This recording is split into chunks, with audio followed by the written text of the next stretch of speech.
I'm Deb Heatherly, and today I'd like to show you the Creative Grids Kitty Corner tool. With the Kitty Corner tool, you'll make this very popular quilting block in one of 11 sizes.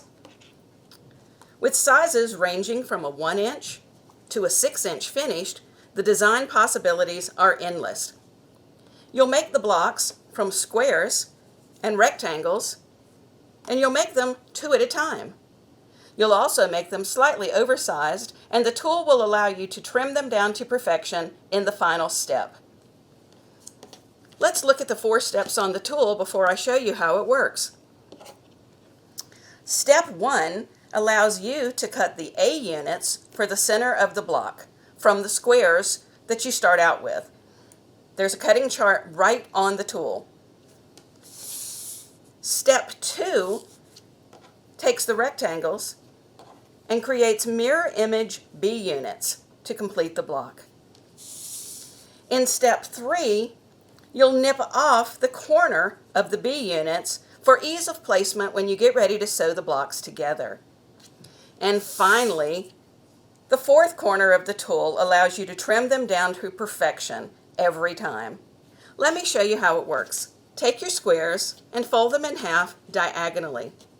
Go to your iron and give it a quick press so it will hold that fold.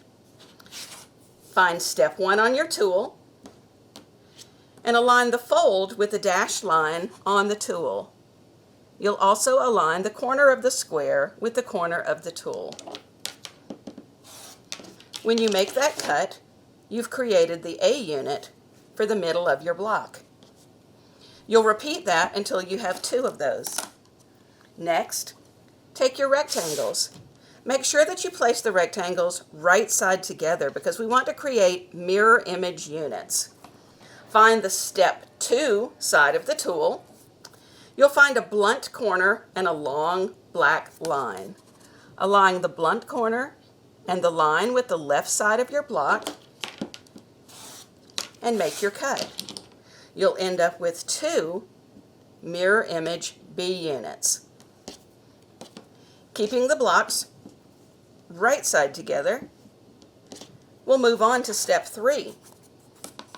In step 3, align the long angle and the bottom edge and cut off just that corner. It's going to help you place them correctly for sewing. Let me show you how it works. Take your A unit and align your B unit. You can always remember that the wide section of the B goes with the wide section of the A. Align the edge and sew a 1/4 inch from the edge. Make sure that you press away from the A unit, keeping the A unit flat at all times. It should look like this. Next, take the opposite unit, again lining up that little blunt tip that we cut off and aligning the long edge. This time you want to turn it over so that you can start sewing again from the wider edge of the A unit. Once again, press away from the center and keep the A unit flat at all times. Finally, it's time to trim. There are 2 trims to finish the block. You'll notice there's a little V in the corner of the trim 1 and trim 2 corner. There's also a diagonal line. We'll place that little V right in the tip of the corner and align that long edge.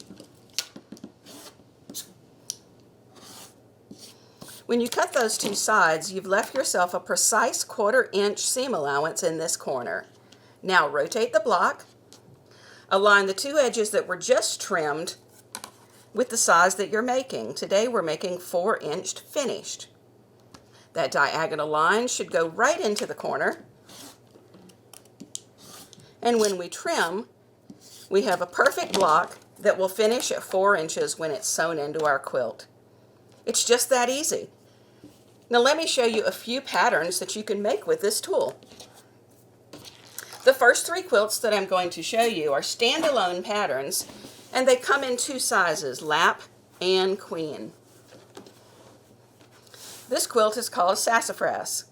You'll notice that it combines the kitty corner tool with the ultimate flying geese tool. Next, Aptitude. Aptitude's a really fun, fast quilt to make, and you only have to make 3 fabric choices, your background and 2 contrasting colors. Aptitude combines the kitty corner tool with the Strippy Stars tool.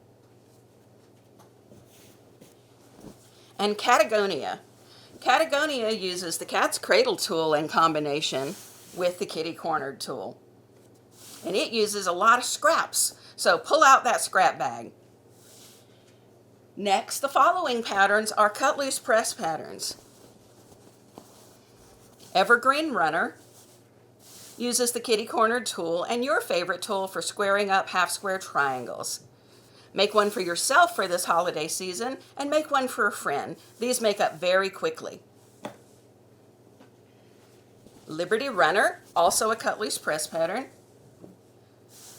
uses the kitty cornered tool and Y blocks to create the blocks for this pattern. Happy and Blessed. Again, use your favorite tool to make the half square triangles and your kitty cornered blocks using the kitty cornered tool. Nostalgia combines the 4-inch log cabin trim tool with the kitty cornered tool. And here's one of my favorites, Daddy's Ties.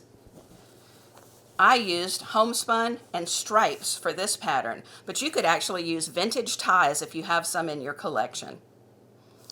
And finally, the quilt behind me is called Kitty Cornered Chain.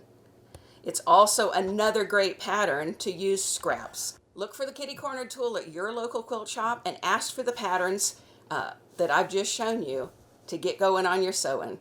Until next time, happy stitching.